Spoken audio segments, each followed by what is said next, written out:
Chapter 1: A Letter of Invitation.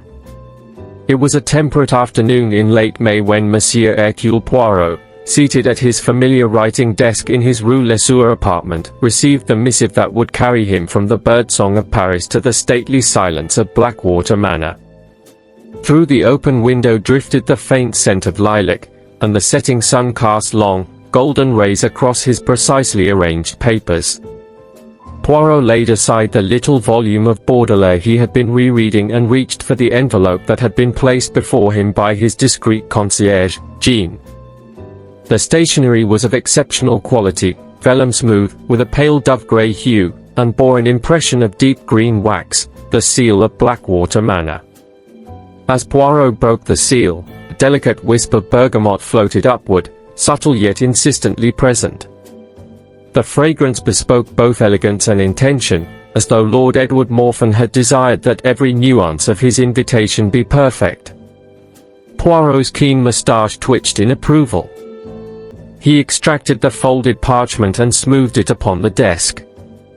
Blue-black ink formed graceful, looping letters, penned by a hand practiced in fine calligraphy.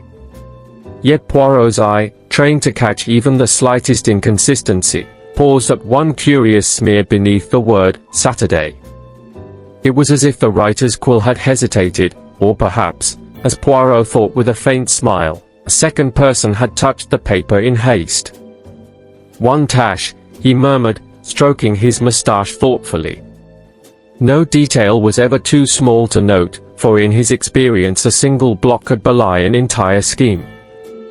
The letter began with formal courtesy. Lord Morphin regretted that affairs of state had prevented him from inviting Poirot earlier, but he had at length arranged for the celebrated Morphin emerald to return to the family vault after decades abroad in a private collection. "Your presence, dear monsieur," the letter concluded, "would be most welcome to witness its restoration and to add distinction to our family gathering." Poirot's little grey cells stirred at the prospect of such a storied gemstone and the inevitable undercurrents of tension that accompany any gathering of the privileged. He folded the letter with the utmost care and placed it beside his silver inkwell. Then, with the same deliberate precision that he applied to the most complex investigation, he penned his acceptance. He thanked Lord Morphin for the courtesy, assured him of his pleasure in accepting, and inquired discreetly whether the weather at Blackwater was more favourable in May than at this time of year in Normandy. A small flourish concluded the note, and Poirot slipped it into a matching envelope, affixed a Queen's postage stamp, and rang for Jean. "Mademoiselle," he said, sliding the letter across the desk, "please have this dispatched to the British Embassy at once, and request that it be delivered to Lord Morphin's secretary by tomorrow morning." He paused. "Also, inquire whether any special customs formalities apply for traveling with one's own perfumed handkerchief." Jean inclined her head and hurried away, accustomed to her employer's combination of fastidiousness and diplomacy. Left alone once more, Poirot turned to his preparation.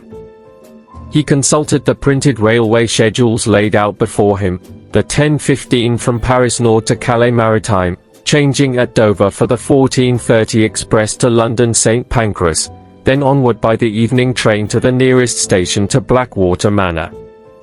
He ticked each connection on a small slip of paper in precise handwriting. Paris Nord Dover, depart 10:15, arrivee 12:47. Dover London, depart 14:30, arrivee 16:10. London Blackwater Station, depart 18:25, arrivee 20:12.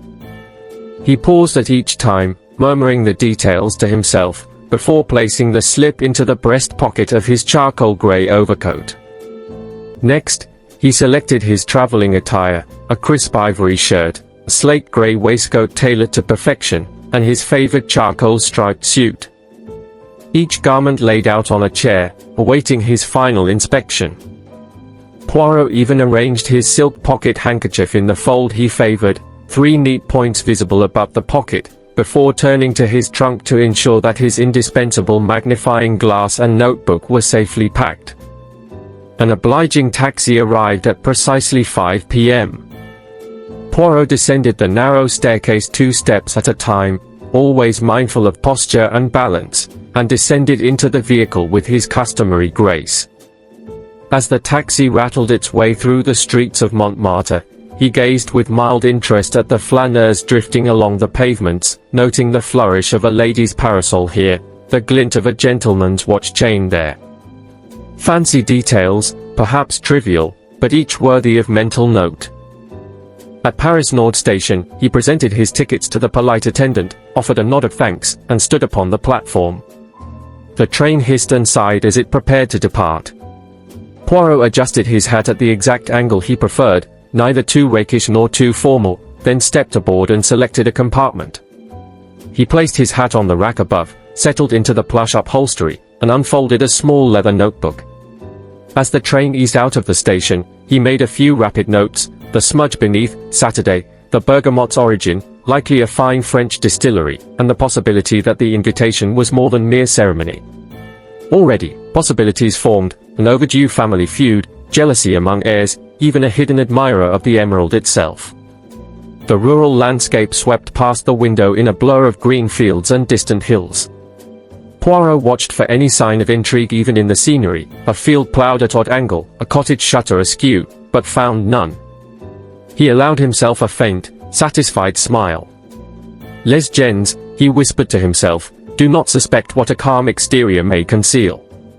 With his little grey cells fully engaged, Hercule Poirot leaned back, ready for whatever mysteries awaited him at Blackwater Manor. Chapter 2: Arrival at Blackwater Manor. The late afternoon train from London hissed to a halt at the modest station near Blackwater Manor. Hercule Poirot descended the carriage steps with his habitual elegance, his polished shoes clicking against the wooden platform. A solitary lantern swung overhead, casting warm light on damp sleepers and gleaming rails. He noted, with mild curiosity, the precise alignment of station benches and the neat hedges bordering the approach road, an attention to order that seemed characteristic of the estate to which he was summoned. A sleek, black carriage awaited him, its coachman standing rigidly at attention. Poirot stepped inside, his gloved hand brushing the fine upholstery, and lowered the window to inhale the scent of freshly cut grass mingled with evening blooms. As the carriage rolled forward, he watched the expanse of lawn unfurl in soft twilight. Tall yew hedges, clipped into elegant shapes, stood sentinel along the driveway. Each topiary appeared to bear its own personality, as though the groundskeeper had coaxed hidden faces from the living greenery. Jarred and sculpted, Poirot murmured, approving both the artistry and the subtle hint of pride it revealed. Beyond the hedges, Blackwater Manor rose in stately grandeur. Its stone facade, weathered to a warm honey tone, was adorned with mullioned windows and an arched doorway crowned by the family crest, 2 plumed peacocks flanking a fleur-de-lis. A portico of Corinthian columns framed a pair of heavy oak doors, each carved with the intertwined initials, E.M., for Lord Edward Morphen. Poirot regarded this symbol as more than mere decoration. Initials, like smudges, often bear silent testimony to those who wish to assert ownership. Inside the entrance hall, the carriage door opened upon polished marble floors and walls hung with ancestral portraits. Each oil painting depicted a stern-faced forebear, sporting broad ruffs or elaborate cravats, their eyes seeming to follow every visitor's movement. A grand staircase spiraled upward, its banister of dark mahogany gleaming under the light of crystal chandeliers. Poirot bowed slightly to his surroundings before stepping forward, his keen gaze absorbing every detail: a small scratch on the banister, a silken tassel trailing from the hostess's footstool, and the soft flicker of candles set in ornate sconces. He was met by the housekeeper, Mary Caldwell, a woman of impeccable bearing. Her crisp uniform was meticulously pressed, and her white cap sat at a precise angle atop her chestnut hair. "Monsieur Poirot," she said, her voice calm though her eyes flickered with a hint of nervous energy. "Welcome to Blackwater Manor. Lord Morphen regrets his absence due to parliamentary duties but will join us tomorrow. May I take your travelling cloak?" She held out a silver-handled hook, and Poirot silently admired the cleanliness of her white gloves and the gentle firmness of her handshake. "Merci, mademoiselle," he replied in cultured English, handing over his cloak. He produced a handkerchief scented with his own pistachio and bergamot sachet, an olfactory calling card he employed on occasion, and offered it to her. Mary bowed and accepted it, though Poirot detected a fleeting hesitation as she drew in the faint, familiar fragrance. Something in that moment suggested she recognized it from somewhere, or perhaps she found its potency unsettling.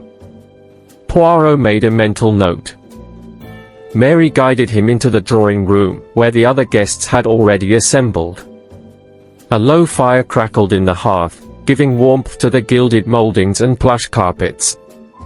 The circle of guests included Amelia Bradley, a young lady of delicate build, sitting on a chaise longue. She clutched a small purse, her knuckles white with anxiety, and glanced repeatedly at the window as though expecting someone. Charlotte Caldwell, Mary's sister-in-law and mistress of the house, wearing a pale lilac silk gown, she stood by the mantelpiece, fingers drumming a restless tattoo upon the marble, her fine features set in a mask of polite composure.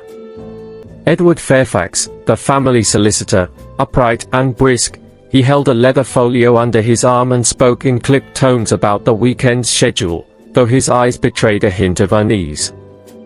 Hugo Stanton, Lord Morphen's business partner, leaning casually against a bookcase, his tailored jacket and silk cravat bespoke wealth, and his bright gaze surveyed the others with an air of amused calculation. Thomas Briggs, the head gardener, seated in a corner, his heavy-soled boots rested on the rug, leaving faint impressions, and his broad shoulders were slumped as though he carried a burden beyond his spade and pruning shears. Poirot inclined his head in greeting. "Charmed, Miss Amis," he said softly, allowing his French accent to lend a melodic quality to his words. He scanned each face in turn, committing to memory subtle tells, the tremor in Amelia's lip when she answered his greeting, the quick flash of relief in Fairfax's eyes when Poirot inquired after the Morphen Emerald's journey, the slight smudge of garden soil on Briggs's trouser cuff, and the deliberate elegance of Stanton's posture, as though every gesture were choreographed to conceal something deeper. Soon, the household converged for dinner in the oak-paneled dining room. The table was laid with gleaming silverware and fine china, each place marked by a card bearing a stylized M in emerald ink. At the center of the table stood the glass vitrine displaying the Morphen emerald itself, an exquisitely cut gemstone the size of a walnut, its interior glow shifting from forest green to vivid chartreuse under the candlelight. As plates of consommé and poached trout were served, the conversation turned to trivialities, the changing fashions in Paris, the upcoming county fair, the challenges of restoring crumbling ancestral roofs. Yet beneath these polite exchanges lay currents of tension. Stanton joked about investments gone awry, Fairfax responded with a curt warning about fiduciary responsibility, Amelia's hand shook so visibly that a drop of broth sloshed onto her napkin, Charlotte excused herself for a moment's headache, and Briggs remained silent, his gaze fixed on the illuminated emerald as though mesmerized. Poirot observed all without comment. He noted too the gentle scratching of Charlotte's fan against her dress, the almost inaudible sigh Fairfax emitted when no one addressed him directly, and the way Amelia's eyes lingered on the emerald as though longing to touch it. In each gesture, he sensed concealed motives and hidden anxieties. The manor's tranquil splendor, he reflected, was but a veneer, beneath it lay passions and resentments waiting for the spark of opportunity. At the end of the meal, Lord Morphen's absence was more deeply felt than his courtesy warranted. The servants withdrew, and the guests were left in the glow of shaded lamps. Poirot stood and offered a simple toast, to Blackwater Manor and its treasures, may all who enter here find honesty in their hearts. Glasses chimed, but the sound was muted, as though the toast had fallen into a hollow beneath the manor's foundations. As the evening wore on, Poirot excused himself and retired to his guest suite, his mind already weaving together the threads of observation. He removed one glove and examined its seams by candlelight, then placed it beside his notebook and pen. Outside, the manor sat silent beneath a rising moon, its dark windows watching like inscrutable eyes. Poirot drew his curtains aside for a moment, regarding the shadowed topiary beyond.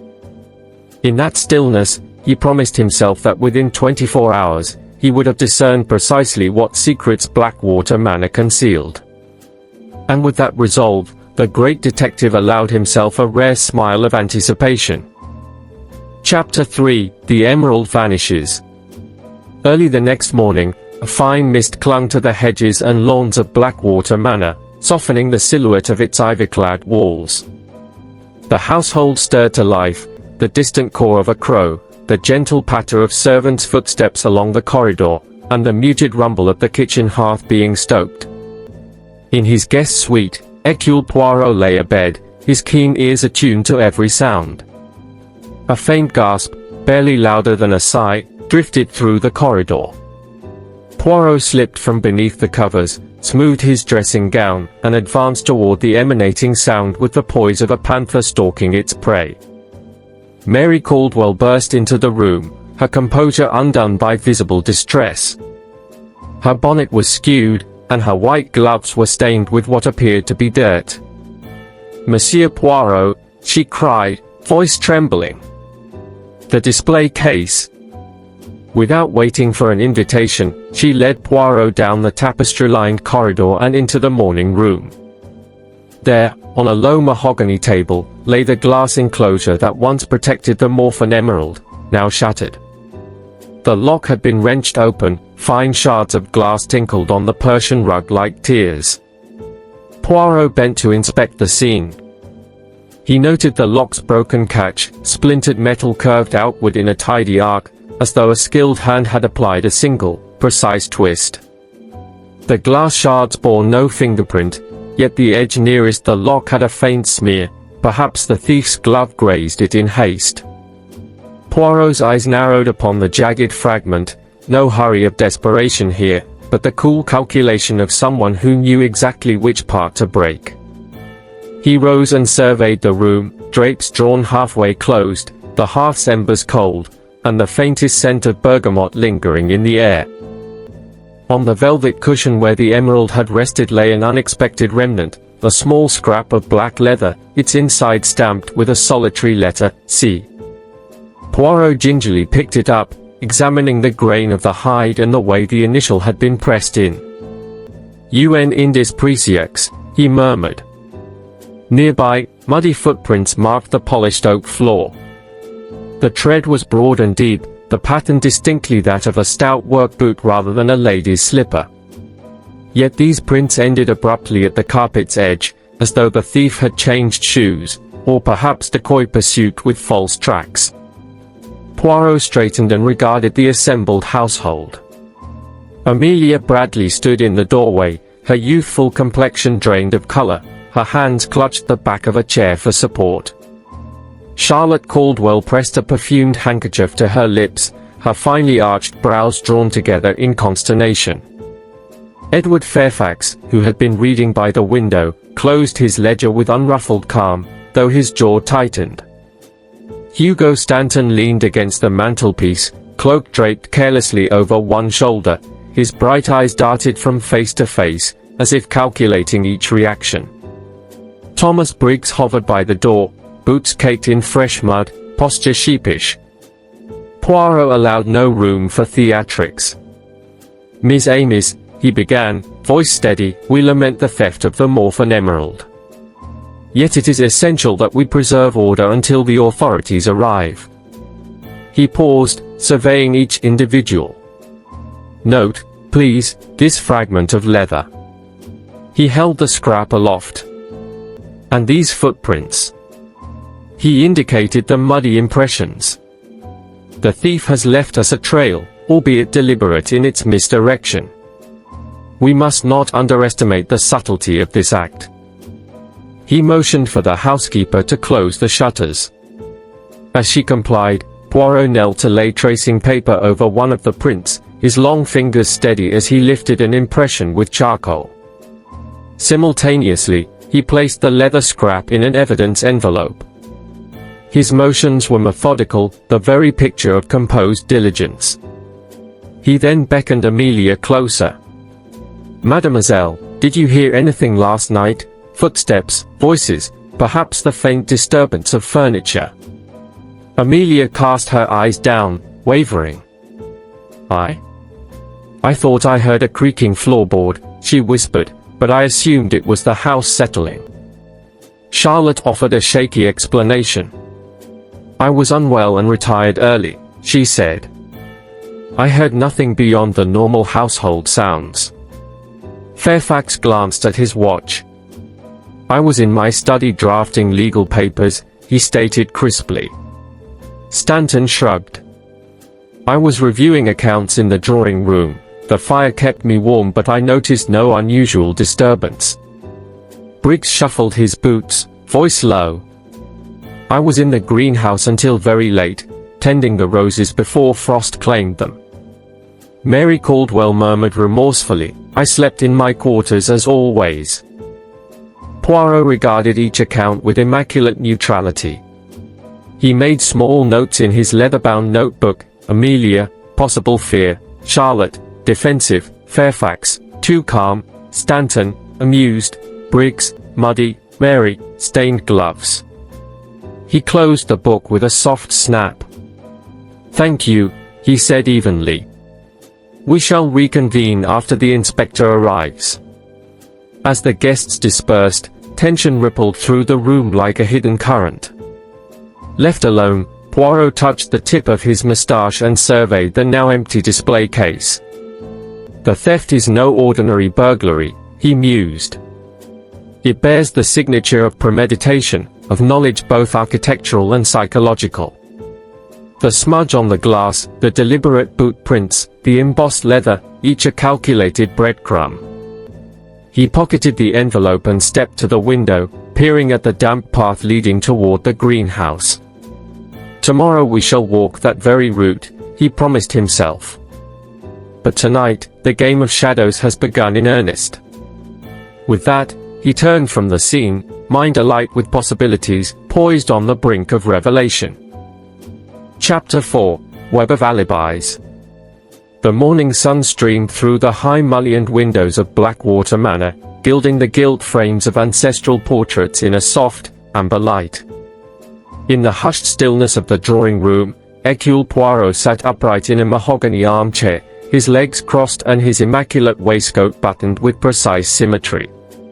Before him lay his notebook, open to a fresh page, and a fountain pen poised at attention. Outside, the wind stirred the ivy on the stone walls, as though the manor itself breathed in anticipation of the detective's next move. Poirot invited each of the household members to the drawing room in turn, not as a judge pronouncing sentence, but as an astute musician coaxing notes from reluctant instruments. He would listen to their accounts of the night, piece by piece, examining each note for dissonance, each phrase for hidden subtext. First came Amelia Bradley, the young niece whose trembling voice had betrayed her at the crime scene. She sat on a small ottoman, hands folded primly in her lap, eyes lowered modestly. "Monsieur Poirot," she began, "I retired to the library shortly after tea, to practice my embroidery. She paused, swallowing. "I did not emerge until this morning's breakfast bell." Poirot regarded her kindly. "And your embroidery this morning, mademoiselle?" he inquired gently. Amelia flushed. There is none on my cushion," she stammered. "I realized only at dawn that I had not touched my work." Poirot's brow arched imperceptibly, the plain velvet of her cushion bore no sign of needle or thread. Next, Charlotte Caldwell, the lady of the house, entered with a measured step. She moved with the grace of a ballerina in satin slippers, yet her face bore the sheen of fever. "Last night," she murmured softly, "I retired early with a most severe headache. I drank a small quantity of brandy in my bedroom and fell asleep almost immediately." Poirot inclined his head as if considering a delicate flower. "And did you, perhaps, leave your room later?" he asked. Charlotte's gloved hand went to her chest. "I assure you, no," she replied. But Poirot detected something in the faint crease at the corner of her right eye, the same subtle tension one sees in a painting where a brush has lingered too long. Edward Fairfax, the family solicitor, stepped forward with an air of officious composure. He recited his alibi in clipped syllables. "After dinner, I retired to my study to complete a letter. I remained there until I heard the first stirrings of the staff at dawn. My fountain pen lay uncapped on the desk, and the ink was still wet." Poirot produced a small slip of vellum. "This is your letter, monsieur." Fairfax's eyes flickered. "Yes," he said, and reached to take it. Poirot held it just out of reach. "Observe," he murmured, "how the ink has fully set. No sign of dampness, despite your assertion." Fairfax swallowed, but offered no further defense. Then came Hugo Stanton, Lord Morphen's business partner, whose easy charm belied a calculating mind. He lounged casually in an armchair, one foot propped upon its edge. "I was in the drawing room, examining papers by candlelight," he explained. "I recall no disturbance, save the wind rattling the shutters." Poirot turned his gaze to the window lintels. "Your candles this morning are stubbed low," he observed. "Yet the papers on this very table bear no soot or firelight stain. Did you perhaps move your study?" Stanton's grin faltered. "I moved to the billiard room," he admitted reluctantly. Finally, Thomas Briggs, the head gardener, entered from the service wing, boot heels tapping nervously upon the polished floor. His rough hands were carefully folded before him, yet one cuff still bore a faint smudge of soil. "Monsieur Poirot," he began, voice gruff yet earnest, "I was in the greenhouse all evening, tending to the roses threatened by that late frost. I changed from my work boots into my day shoes before retiring." Poirot frowned. "Yet your boots, Thomas, lie outside the greenhouse door, moist with dew and earth." Briggs glanced toward the corridor and shifted his feet. "I must have forgotten," he muttered, unable to meet the detective's calm stare. Poirot rose and moved to the center of the room, where each suspect had arranged themselves in a semicircle. In his hand, he carried the leather scrap embossed with the lone letter, C, and a small packet containing charcoal rubbings of the muddy boot prints. He placed the leather upon the table and spread the rubbings beside it, aligning them with meticulous care. "Now," he said, his voice soft but carrying the steel of resolve, "we have each of your accounts. All plausible, yet none free from contradiction." The group shifted uneasily. He pointed first to Amelia. "Your cushion shows no sign of embroidery," he said. "Yet you claim to practice needlework." Amelia's cheeks flushed deeper than any rose in Briggs's greenhouse. "I grew too tired," she faltered. Poirot nodded, accepting the truth of fatigue, yet he fingered the curl of her hair, noting a strand caught on the velvet armrest, an oversight, perhaps, but a telling one. Turning to Charlotte, he tapped the leather fragment. "This bears a C, mademoiselle," he continued. Charlotte drew in a breath and touched her blouse, where a single button was missing. "My glove snapped on that very button," she confessed. "I discarded it in annoyance." Poirot smiled ever so slightly. "Indeed, but not in your bedroom, which remained locked all night." He faced Fairfax. "Your ink is dry," he said, tapping the letter. Fairfax's forehead glistened. "I must apologize," he murmured. "I misremembered the pen's drying time." Poirot accepted the apology as he might a delicate truffle, equally discerning and appreciative of nuance. To Stanton, he presented the candlestick. "The soot on your cuff is absent," he remarked. Stanton pressed his sleeve to hide the stain. "I wiped it clean," he admitted. "I did not wish to soil the linens." Poirot's moustache twitched in amusement. Lastly, he regarded Briggs. "Your boots," he said, pointing to the charcoal rubbings, "match these prints exactly. Yet you changed footwear by the evergreen hedge, not in the greenhouse." Briggs cracked. "I panicked," he whispered. "I thought hiding the prints might help." Poirot replaced each piece of evidence with slow deliberation. "You see," he said, addressing them all, "each alibi contains a grain of truth, yet each conceals an untruth that draws our attention. We have mud where none should be, ink where none ought to dry, soot where none should clothe, and a leather scrap that will prove decisive." He paused, letting the weight of his words settle. "In the labyrinth of lies, we shall find our culprit. But patience is required. Our journey through this web has only just begun." As the assembled company dispersed to contemplate their contradictions, Poirot returned to his armchair. He smoothed his waistcoat, allowed a moment's repose for his little grey cells, and opened his notebook to a new page. There, with inky precision, he recorded each discrepancy: embroidery vanished, ink dried, soot erased, boots exchanged. Each item glimmered like a clue in a jeweler's window, waiting for the hand of understanding to select the truth. And in that quiet reflection, Poirot felt the thrill of the chase ignite once more. Chapter 5: A Murder in the Garden. By mid-afternoon, Blackwater Manor had grown oppressively still. The sun burned through ragged clouds, illuminating the garden's dew-dappled blooms in sharp relief.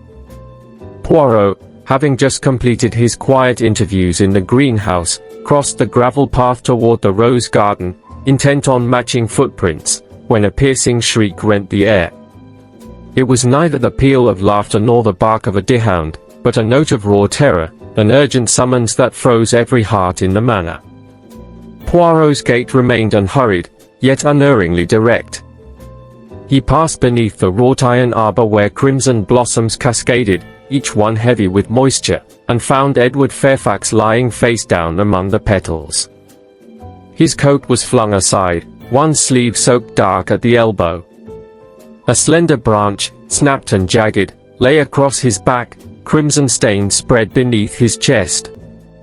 His hand, outstretched, had crushed a single rose, its thorn pricking deep into the turf. A small crowd gathered: Amelia Bradley, hand to mouth, her eyes wide with horror; Hugo Stanton, leaning against a stone bench with an unreadable expression; Charlotte Caldwell, pale as alabaster, clutching her fan; Thomas Briggs, trembling so violently that his mud-smudged boots left fresh impressions; and Mary Caldwell, whose face had turned ashen. The morning air, once fragrant with lavender and cut grass, now felt tainted by dread. Poirot knelt beside the body, brushing aside petals with a steady hand. He noted the angle of Fairfax's wound, a clean, downward slash, likely inflicted by a sharp object wielded with force and determination. The fractured branch suggested a struggle; someone had reached to strike, snapped the wood against Fairfax's shoulders, and left it behind in haste.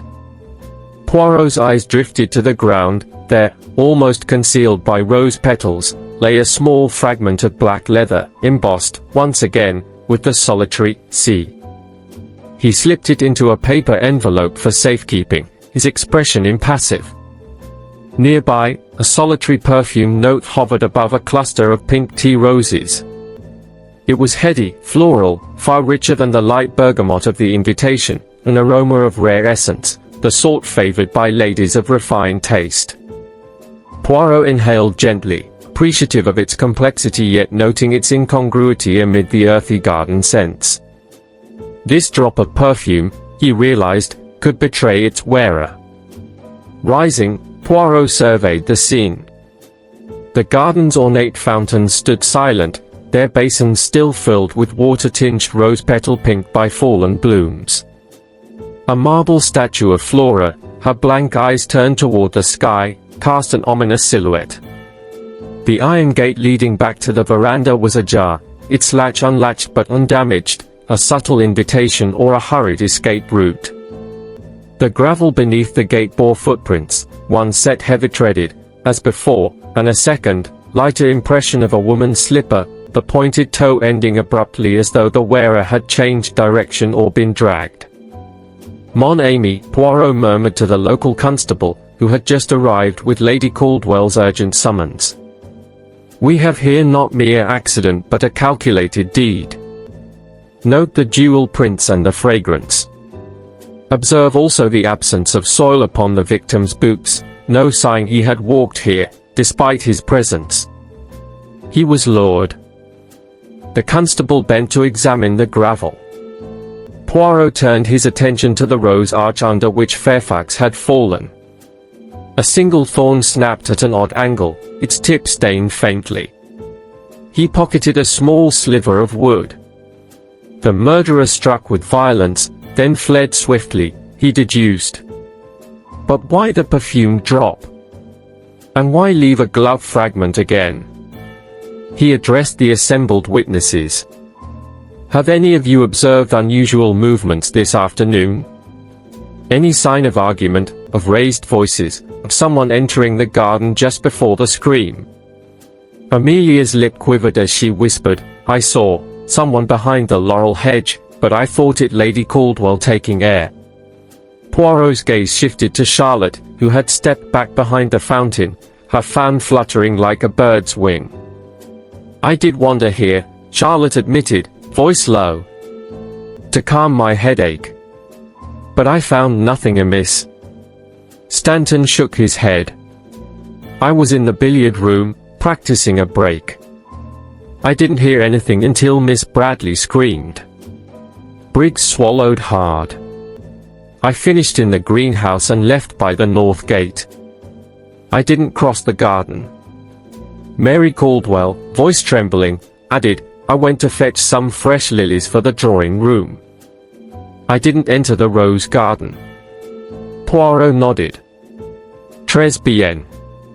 Now, no one may leave this house until we have a clear picture." He crouched to examine Fairfax's coat pocket. There, clasped beneath the torn lining, lay a small scrap of paper covered in fine script, an address in London and a time, midnight. He extracted it, smoothing the page on his palm. "A clandestine meeting," he observed. "Perhaps arranged by Fairfax himself." As the officers secured the garden gates, Poirot walked the perimeter with careful steps. He noted footprints leading toward the greenhouses, but none returning.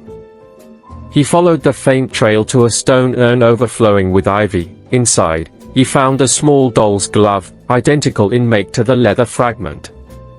He placed it beside the other in his envelope. "Double clue," he mused. "An assurance, perhaps, that we observe." Returning to Fairfax's body, Poirot closed the man's eyes as a courtesy, then rose. The first rays of the late afternoon sun painted the roses in gold, yet their beauty now struck him as cruelly ironic. "A life ended among roses," he said softly. "Yet the tendrils of deceit run much deeper."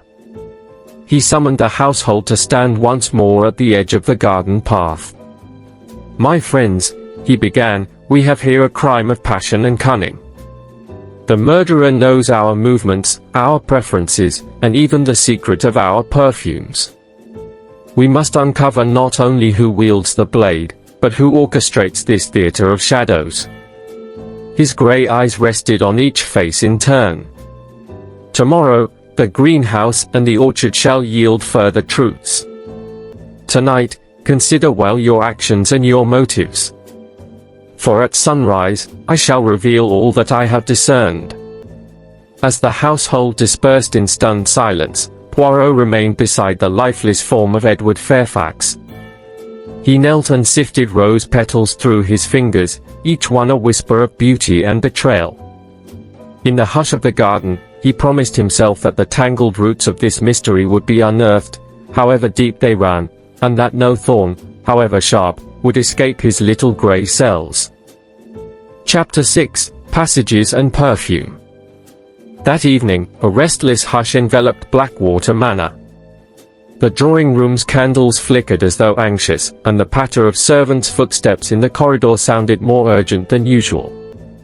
Poirot sat in a high-backed chair, poring over his notes by lamplight, when a sudden thought arrested him. The lock on the display case had shown no scratch along its hinge, yet the glass had shattered inward. Someone must have entered unseen. He rose, smoothing his waistcoat, and retraced his steps toward the library. The library was lined with shelves of leather-bound volumes, their spines gleaming rich umber and oxblood in the glow of the shaded lamp. Poirot ran his gloved finger along the row of law tomes, Blackstone, Coke, and the like, then halted at a volume on local topography. With almost imperceptible pressure, he pressed the spine. There came a soft click. A panel swung open, revealing a narrow aperture. The detective smiled his small, secretive smile. Voila! He crouched to peer through the gap. The passage was no wider than 2 feet, its brick walls damp, and the air thick with the scent of earth. A single electric bulb, dusty and dim, hung from a low wire. Poirot produced his own small torch and eased himself inside. Each careful step stirred motes of dust, each breath carried the faintest hint of something floral, a heady aroma that did not belong to the library's musty tomes. At the far end, the brickwork gave way to a stout wooden door. Poirot laid his hand on the iron ring and pushed. It opened upon the greenhouse's cool interior. Shelves of potted ferns and trailing vines greeted him, their leaves glistening with droplets from the afternoon's mist. The door clicked shut behind him, and he stood surrounded by the hush of living things. The air here was redolent not only of damp earth, but of lavender, an intense, almost medicinal fragrance that contrasted sharply with the genteel bergamot and pistachio of his own handkerchief. He sniffed thoughtfully. This is no ordinary horticultural perfume. He followed the brick-lined corridor back to the library, noting fresh footprints in the greenhouse gravel, small, pointed toes, the pattern of a slipper rather than a boot. He knelt to make a rubbing of the sole, then pocketed the rubbing in a sealed envelope. Before retreating, he paused by a bench on which lay a cut sprig of lavender, its stem freshly severed. The petals were still dewy. Someone had carried it here minutes earlier, using its scent to mask another odor perhaps. Poirot plucked the sprig, observing a fine thread of pale lilac silk caught on its thorn. He slipped it into his waistcoat pocket. Safely back in his chamber, he laid his findings on the writing desk beneath the window, whose panes overlooked the rose garden. Outside, darkness pressed in, yet the moon cast ghostly shapes through the bare branches of ancient yew. Poirot arranged the artifacts in neat rows, the lavender sprig, the sole-print rubbing, and the scrap of silk. Each piece spoke of a clandestine route, the secret door, the hidden corridor, and the greenhouse exit, a path known only to someone intimate with the manor's oldest corners. He poured himself a small glass of fine port and considered his deductions. Who among the household possessed both the knowledge of this passage and the motive to navigate it? The housekeeper, Mary Caldwell, had grown up in the estate, but her gloves bore none of the lavender scent. Charlotte Caldwell, in her lilac gown, favored delicate floral odours, yet her polished slippers left no gravel imprints. Amelia Bradley, young and timid, lacked the confidence to explore dark tunnels. Hugo Stanton and Edward Fairfax, both male, would scarcely know of such a secret meant to protect exotic orchids rather than gemstones. Thomas Briggs, accustomed to the greenhouse, wore boots too large for the small prince. Poirot tapped his pen against his notebook. The answer lies not merely in ability, but opportunity. He recalled overheard hushed consultations in the drawing room, the furtive glances exchanged by Charlotte and Amelia over afternoon tea. He remembered Charlotte's thinning nerve when he earlier inquired about her headache. And he noted how Amelia's embroidery cushion had remained untouched, as though she had been summoned elsewhere. A light knock at the door heralded Mary Caldwell's cautious entrance. She curtsied. "Monsieur Poirot, you wished to see me." Poirot motioned to a seat. He leaned forward, lifting the lavender sprig. "Mademoiselle, can you explain the presence of this bloom in your library's secret passage?" Mary's color drained. I do not know how it came there." Her voice trembled, though her gloved hands remained steady upon her lap. Poirot produced the scrap of silk. "And this thread, does it belong to your dress or your sister's?" He laid the piece on the desk.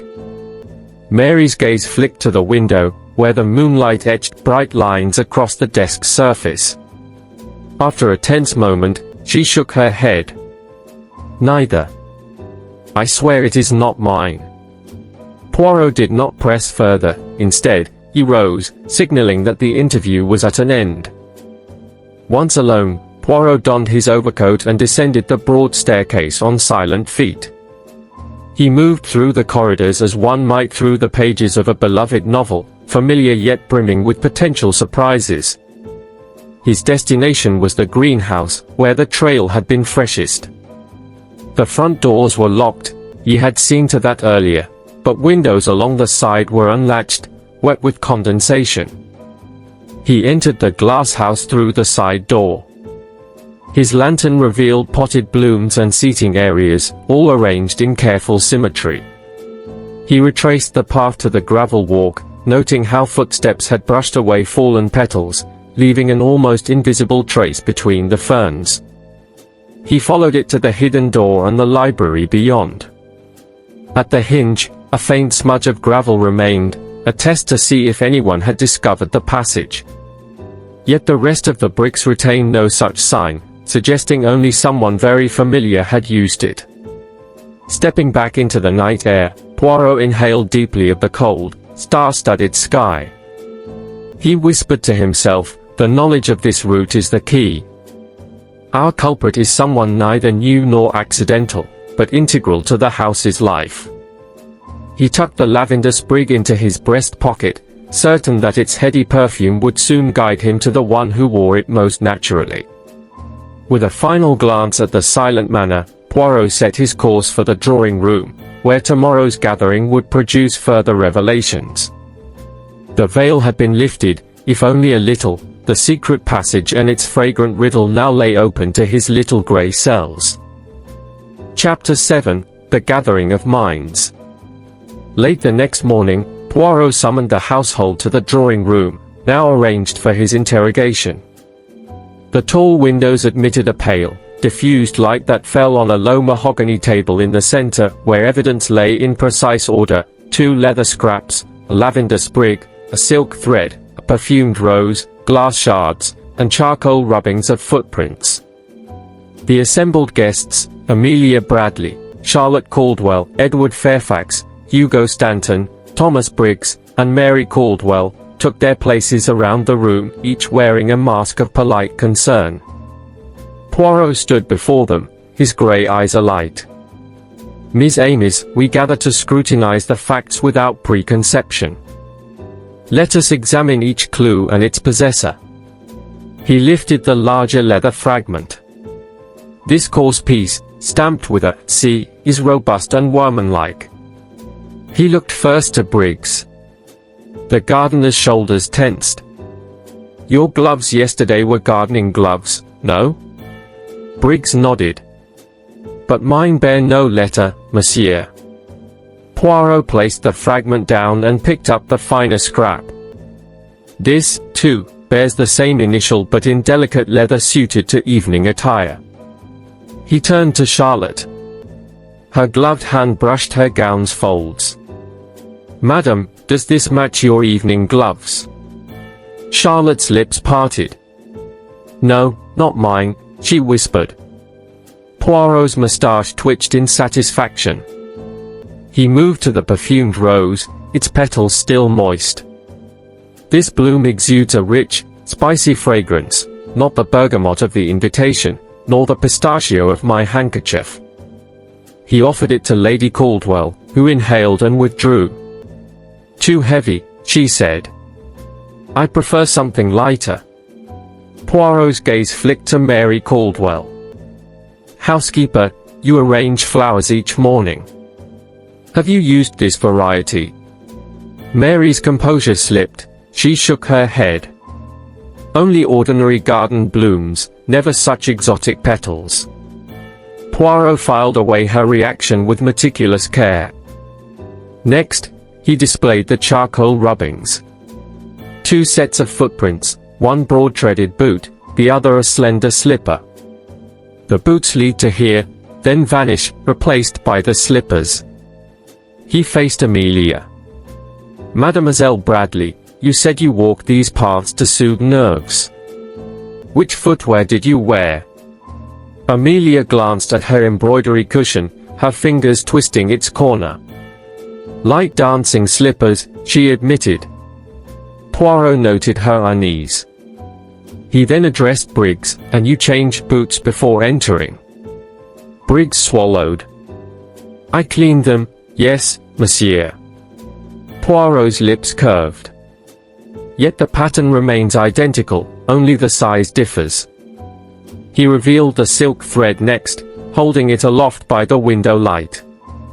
This weave is extravagant, unmatched by servant attire. He searched each face. Which gown or accessory does it resemble? Charlotte placed a gloved finger at her throat but denied any matching fabric. Amelia murmured that her 2 gowns used coarser silk. Stanton's cuffs bore no such thread. Only Fairfax shifted uncomfortably. Poirot tucked the thread away for later analysis. Silence fell as he produced the lavender sprig. Freshly cut, he observed. Its scent still lingers. Yet none have admitted to carrying lavender through the secret passage. His gaze settled on Mary Caldwell. Her gloved hands clenched. I do not use lavender, she insisted. Poirot merely raised an eyebrow. He paused, allowing the tension to build. Mademoiselle Bradley thought she heard voices near the laurel hedge. Lady Caldwell walked here for solace. Mr. Stanton practiced billiards yet claimed no knowledge. Mr. Briggs tended roses until dawn. Mr. Fairfax held clandestine meetings, and the housekeeper moved unseen. He paced slowly before them. Each narrative contains a kernel of truth, and a contradiction. The leather fragments speak of 2 hands, the footprints of 2 footfalls, the perfumes of 2 personalities. Poirot stopped and regarded them in turn. Tomorrow, I shall lay bare the final picture that emerges from these fragments. Tonight, reflect upon your steps, your motives, and your opportunities. The answers lie not in grand gestures, but in these small details. He closed his notebook with a decisive snap. As the household dispersed, each lost in introspection, Poirot lingered. He arranged the clues once more, touching each with reverence. The drawing-room clock chimed, its echo underscoring the weight of the moment. Outside, the garden was bathed in midday light, every rose and leaf poised for his next investigation. The gathering of minds was complete, the stage was set for the ultimate revelation. Chapter 8, The Triumph of the Grey Cells. As dawn broke over Blackwater Manor, its stone facade bathed in pale light, Hercule Poirot summoned the household to the drawing-room one final time. The air was thick with anticipation, servants paused in their duties to whisper at closed doors, and even the ancient portrait seemed to lean forward as if eager to witness the denouement. Poirot stood before the low mahogany table, where each clue, glass shards, leather fragments, lavender sprig, silk thread, perfumed rose, inked letter, and charcoal rubbings, rested in deliberate order. His dark suit was impeccable, his moustaches perfectly waxed. With a serene smile, he motioned for the assembled guests to be seated. Miss Amis, he began, voice calm yet resonant, This mystery has been woven from subtlety and artifice. Allow me to draw together each slender thread." He lifted the first leather scrap, coarse and stamped with the initial C. "This fragment," he explained, "belongs not to a lady's glove but to the sturdy gauntlets of a working hand." Yet the finer scrap of supple hide, bearing the same mark, could not be hers, nor the gardener's, nor any gentleman's. Only one person here combines both roles. All eyes turned to Mary Caldwell, the housekeeper, whose composed demeanor faltered for the first time. Poirot replaced the leathers and picked up the charcoal rubbings. "Observe these footprints, heavy-treaded boots leading to the library, then vanishing, replaced by slender slippers guiding us through the secret passage to the greenhouse and thence to the rose garden." The gardener's boots matched the pattern exactly, yet his cuff bore only yesterday's soil, and he changed boots in plain sight. Who else would know both the passage and how to simulate those tracks? Mary's fingers clutched at her apron, and her breathing quickened. Poirot next displayed the lavender sprig and the silk thread. Fresh-cut lavender smells strongly of, he paused and inhaled theatrically, remedial tinctures used only by someone seeking to mask a more acrid odor. The thread's weave is far too fine for simple housemaid's dress, yet far too plain for Lady Caldwell's gowns. And where was this sliver of lavender found? In the corridor outside my guest suite, where Mary Caldwell alone passed on her nightly duties. Behind him, the drawing-room door creaked, as though even the house objected to the weight of truth. He traced his finger to the perfumed rose, still moist with dewdrops. "This bloom bears a heavy, spicy aroma, a rare essenced rose cultivated in the greenhouse. Only one person harvested it at odd hours, to disguise her nocturnal movements." Charlotte Caldwell's hand trembled on her fan, and Stanton's easy smile had vanished. Poirot laid the rose aside, then produced the torn scrap of paper discovered in Fairfax's pocket. Mr. Fairfax had arranged a secret meeting in London at midnight, to reveal certain illicit dealings. He discovered that the emerald's return had been delayed to settle gambling debts unknown to the family. His letter implicates one person here in a desperate plan. He paused, letting the assembled hush deepen, then turned to Mary Caldwell. "It was you who stole the Morphin emerald, to raise funds for debts mounting beyond forgiveness. You used your knowledge of Blackwater's hidden passage to avoid detection, changed from garden boots into slender slippers at the greenhouse, and carried the gemstone concealed in your working glove. Mr. Fairfax discovered your duplicity when he accompanied you to inspect the display case in the small hours.